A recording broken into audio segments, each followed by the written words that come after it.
সর্বহারা অবিশ্বাসী, সুনীল গঙ্গোপাধ্যায়।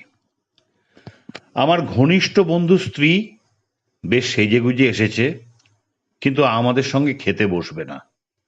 আজ তার নীল ষষ্ঠী। যৌবন বয়সে এই নিয়ে কত না চটুল রঙ্গ করতাম। এখন শুধু একটা পাতলা হাসি, অন্যের বিশ্বাসে নাকি আঘাত দিতে নেই। আরেক বন্ধু, যে প্রথম আমায় ছাত্র রাজনীতিতে টেনেছিল, তার আঙুলে দেখি একটা নতুন পাথর বসানো আংটি। আমার কুঞ্চিত ভুরু দেখে সে দুর্বল গলায় বলল, আসলে শরীরটা ভালো যাচ্ছে না, তাই শাশুড়ি এটা পড়তে বললেন, মুনস্টোন, না বলা যায় না। আমার মনে হলো এ যেন আমারই নিজস্ব পরাজয়। শ্রদ্ধেয় অধ্যাপকের বাড়ি, মাঝে মাঝে তাঁর আলাপচারিতা শুনতে।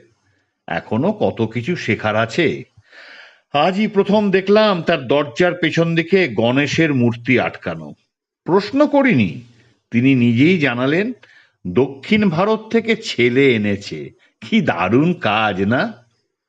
সুন্দর মূর্তির স্থান শোকেসের বদলে দরজার ওপরে কেন? বলিনি সে কথা। সেই ফক্করির বয়স আর নেই। বয়স হয়েছে তাই হেরে যাচ্ছি, অনবরত হেরে যাচ্ছি। অন্যের বিশ্বাসে আঘাত দিতে নেই, অন্যের বিশ্বাসে আঘাত দিতে নেই। চতুর্দিকে এত বিশ্বাস দিন দিন বেড়ে যাচ্ছে, কত রকম বিশ্বাস। যে গেরুয়াবাদী ঠিক করেছে পরধর্মের শিশুর রক্ত পড়বে মাটিতে, চাটবে কুকুরে, সেটাও তার দৃঢ় বিশ্বাস।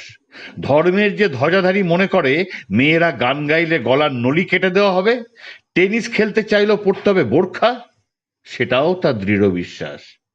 যে পেটে বোমা বেঁধে যাচ্ছে ধ্বংসের দিকে, যে পেশি ফুলিয়ে দেতো হাসি হেসে পদানত করতে চাইছে গোটা বিশ্বকে, এরা সবাই তো বিশ্বাসীর দল।